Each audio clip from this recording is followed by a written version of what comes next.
Hola, buenas tardes para todos. Mi nombre es Alicia Alemán. En la tarde de hoy vamos a hablar de esta unidad didáctica, que es la número 5, y que involucra el tema de las revisiones sistemáticas de estudios clínicos aleatorizados y su uso básicamente en la evaluación de tecnologías.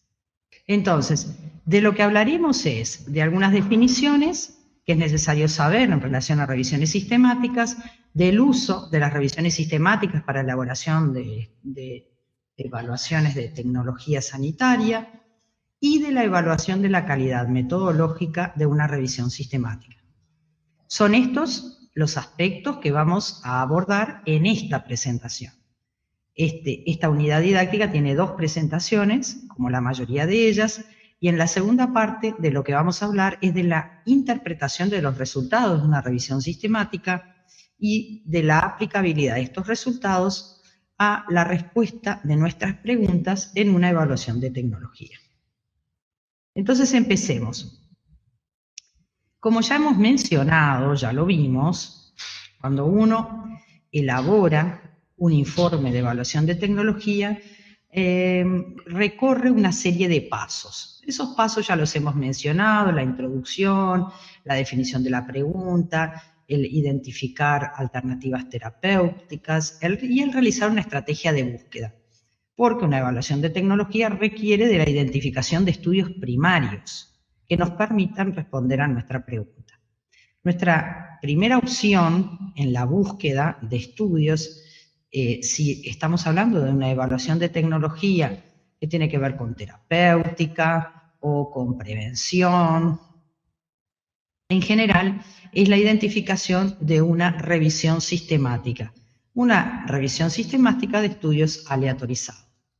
Luego de que la identifico, voy a hacer un análisis crítico de la misma y voy a utilizar sus resultados para contestar la pregunta que me planteé en esta evaluación de tecnología.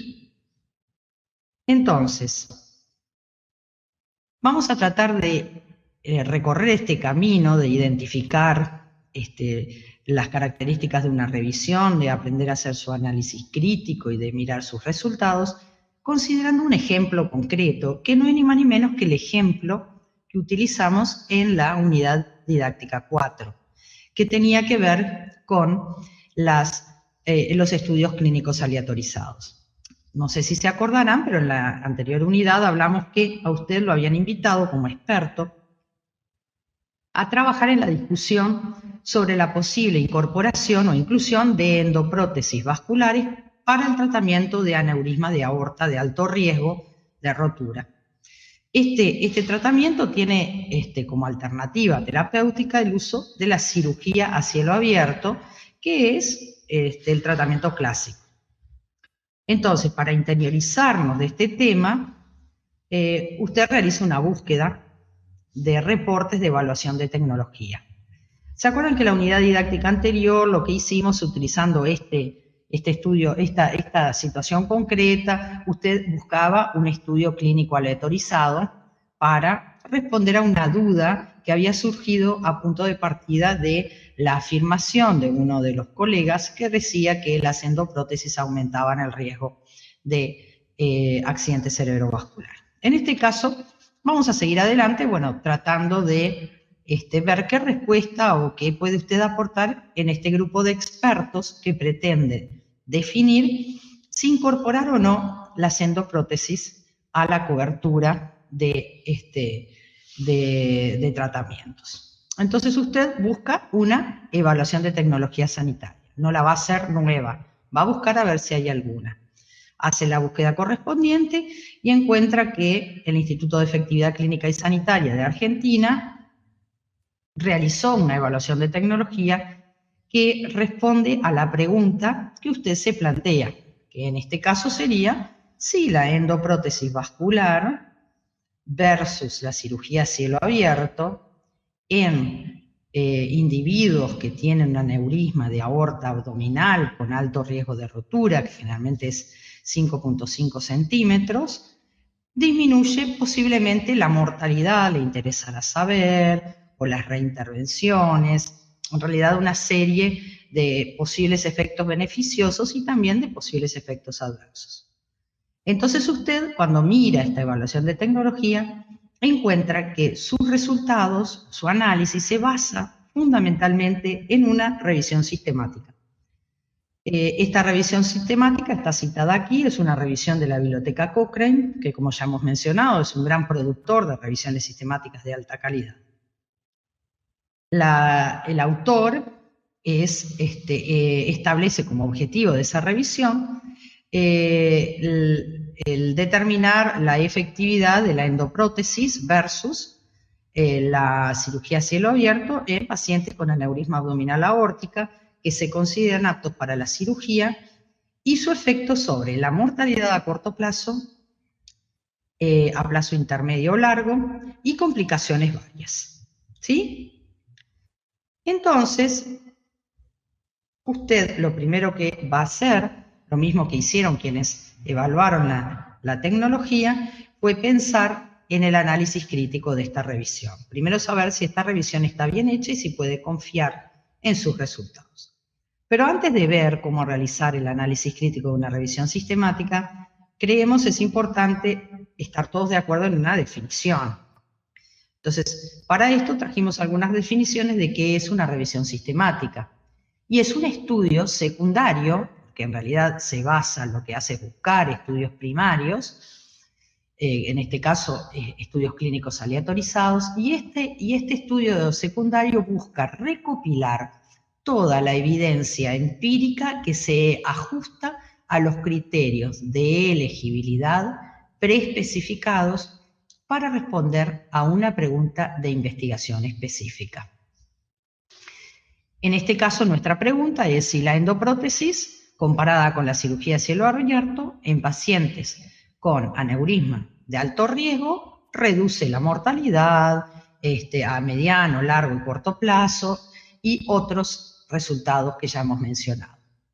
Las revisiones sistemáticas utilizan métodos explícitos y sistemáticos que se definen previamente, con el objetivo de minimizar sesgos, proporcionando así hallazgos confiables, de los cuales se pueden extraer conclusiones y tomar decisiones. Quizás esto de ser tener una metodología muy bien reglada y que se escribe en un protocolo es lo que diferencia a las revisiones sistemáticas de lo que son las revisiones narrativas, que son la puesta a punto de un tema buscando estudios que responden a una pregunta, pero no en forma sistemática. Y esas revisiones narrativas pueden a priori estar realmente expuestas a muchos sesgos, porque depende cuán exhaustiva soy yo en la búsqueda, cuántos estudios voy a encontrar. Y podré encontrar estudios que muestran buenos resultados de una intervención, dejando por fuera estudios que muestran malos resultados. Sin embargo, si hago una búsqueda exhaustiva, voy a encontrar todos los estudios y podré sacar una conclusión verdadera. Muy a menudo se habla de revisiones sistemáticas y de metaanálisis como si fueran cosas iguales, sinónimos. Sin embargo, no son sinónimos. Un metaanálisis es una técnica estadística para combinar los resultados de los estudios incluidos en una revisión sistemática, con el fin de obtener solo un resultado o estimador, o sea, una medida resumen conocida que resulta de la ponderación de los resultados de los estudios independientes. ¿Qué quiero decir con esto? Muchas veces las revisiones sistemáticas encuentran muchos estudios que responden a una misma pregunta, pero los resultados en cada uno de esos estudios, por ejemplo, son reportados en unidades diferentes o fueron medidos en forma diferente o contestan a subpreguntas diferentes. En ese caso, no es posible combinar los resultados de esos estudios, porque, como veremos más adelante, en realidad es como sumar, no sé, papas y peras. No es la misma cosa. Si bien tienen que ver con el mismo tema, no son exactamente lo mismo. O sea que, en resumen, la definición o el resumen cuantitativo de una revisión sistemática puede ser un metaanálisis, pero pueden haber revisiones sistemáticas, y de hecho las hay muchas, que no responden a un metaanálisis. Por tanto, vamos ahora a entrar en el tema de cómo analizar críticamente, bueno, cómo realizar una revisión sistemática y cómo analizar críticamente sus resultados. Entonces, en general, y en forma de resumen realmente, las revisiones sistemáticas en forma clásica pasan por todas estas etapas. Primero hay que definir una pregunta, después hay que buscar estudios publicados y no publicados, esto es importante, que respondan a dicha pregunta y que presenten un diseño similar preseleccionado. Después se miran estos estudios a ver si cumplen los criterios de inclusión que establecí y realizo la evaluación de la calidad de cada uno de ellos. Luego de eso saco los resultados y veo si los resultados fueron medidos de igual forma, si las poblaciones de los estudios eran muy similares, si la intervención fue de alguna manera realizada en forma similar en todos ellos y, si es posible, hago un metaanálisis. Y después interpreto los resultados y obtengo o saco conclusiones. El primer paso, como dijimos, es hacer la pregunta, el segundo, identificar los estudios, y esto requiere también, en el tercer paso, de evaluar la calidad de los mismos. Entonces, para ello se utiliza una herramienta que se llama AMSTAR.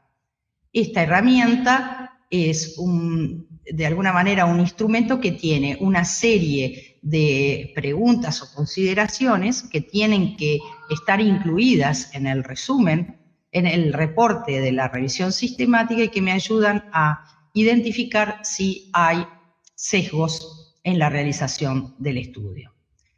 AMSTAR 2, nosotros les dejamos en la bibliografía un documento que esperamos y es importante que lean, porque les enseña a hacer el análisis crítico. El AMSTAR tiene 16 dominios, de los cuales 8 se llaman críticos. Es decir, que si alguno de estos no cumple con criterios de calidad, entonces podríamos decir que la revisión no tiene buena calidad. Estos criterios los vamos a ir viendo uno a uno rápidamente y aplicándolos a la revisión que es de nuestro interés, la de endoprótesis versus cirugía a cielo abierto. Entonces, veamos por qué es importante mirar específicamente estos 8 criterios, aunque siempre hay que evaluar los 16, pero solo a efectos de no hacer tan larga la presentación, vamos a mirar estos, porque determinan aspectos fundamentales para establecer el nivel de confianza que yo tengo de los resultados que aporta una revisión. Y puede ser alta, mediana, baja o críticamente baja, en gran medida teniendo en cuenta cuánto se cumplen los 8 criterios críticos que veremos ahora.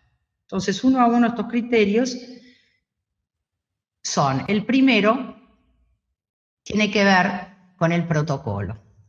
Todas las revisiones sistemáticas deben de partir de un documento previo en el que se planificó todas las actividades y se definió los criterios de los estudios a incluir y la forma en que se realizan la evaluación de la calidad y todos los aspectos vinculados a la búsqueda y demás. Aquí están definidos todos los ítems que entran dentro de este dominio crítico, y en el caso de nuestra revisión de interés vemos que siguen los criterios de elaboración de la colaboración Cochrane, que incluyen un protocolo, realizar un protocolo. No hay revisiones Cochrane sin protocolos, que es requerido sin excepción. Por lo tanto, todos los aspectos de este dominio se cumplen para la revisión de interés. El segundo dominio crítico a considerar es el de la búsqueda. Y aquí se establece que toda revisión sistemática tiene que tener muy bien establecida la estrategia de búsqueda. Esto también se cumple para la revisión de interés, ya que en la página 5, la revisión se la vamos a dejar dentro de la bibliografía para que ustedes la puedan ver. En la página 5 de la misma está perfectamente detallada la búsqueda y que fue realizada siguiendo todos los requerimientos. Las revisiones Cochrane disponen además de anexos en los que se identifican cada una de las estrategias de búsqueda para cada base de datos. El siguiente criterio o dimensión crítica tiene que ver con los estudios excluidos. Es importante no solo identificar estudios que uno va a incluir, sino determinar por qué excluye otros estudios. Esto siempre tiene que estar bien definido en la revisión. En la página 28 de la revisión de interés se identifican los estudios excluidos y la causa de exclusión. Por lo tanto, también se cumple con los criterios de este ítem 7, que es una de los dominios críticos. El ítem 9 tiene que ver con el riesgo de sesgo de los estudios incluidos. Es decir, tiene que ver con la forma en la que fueron evaluados los estudios que se incluyeron. Esta revisión solo incluyó estudios aleatorizados y evaluó su calidad de acuerdo a los criterios utilizados en la herramienta de riesgo de sesgo. Es la herramienta que utilizamos en la unidad didáctica 4, en la que aprendimos a analizar críticamente los estudios aleatorizados. Como esta es una revisión de estudios aleatorizados, cada uno de los estudios incluidos debe ser evaluado. Por tanto, también cumple con este criterio. El ítem 11 es el que tiene que ver con el metaanálisis. Entonces es aquí donde uno debe establecer si se va a realizar un metaanálisis y hay que justificar qué técnicas se van a utilizar y si se analiza la heterogeneidad. Estos elementos los vamos a ver más adelante en la segunda parte de esta presentación. Y nuestra revisión también consideró estos aspectos, ya que es uno de los elementos que es requerido para realizar una revisión Cochrane. Nos queda el tema de la interpretación de la revisión. Entonces, aquí hay que considerar los estudios aleatorizados que se incluyeron y sus riesgos de sesgos y cómo esto influye en la interpretación de la revisión. Esto también fue realizado en nuestra revisión de interés. Finalmente, nos queda el último elemento, crítico. Recuerden que son 16 y nosotros estamos solo viendo 8. Y es importante que ustedes miren los 16 en la bibliografía. Pero este último dominio crítico habla del sesgo de publicación. Y esto es un punto importante, realmente es crítico en lo que tiene que ver con una revisión sistemática, ya que es importante que nosotros, como hemos mencionado, encontremos todos los estudios que responden a una pregunta, no solo parte de ellos. Es importante que yo esté suficientemente segura de que no me han quedado estudios fuera de mi revisión, porque esto podría alterar los resultados. En nuestra revisión de interés, esto está totalmente establecido y existe de hecho una forma estadística de evaluarlo a través de lo que se llama el funnel plot. Aquí es esperable en esta revisión que no haya sesgo de publicación. O sea que en suma, en principio, podríamos aceptar que esta revisión es de alta calidad. Es esta revisión en la que se va a basar, en lo que tiene que ver con eficacia y seguridad, las conclusiones de esa evaluación de tecnología que desarrolló el Instituto de Efectividad Clínica y que vamos a considerar para tomar una decisión nosotros en cuanto al uso de endoprótesis o de cirugía a cielo abierto. Por tanto, sabiendo que es una revisión de alta calidad, podremos confiar en los resultados. Lo que haremos ahora es ver estos resultados y identificarlos y discutirlos.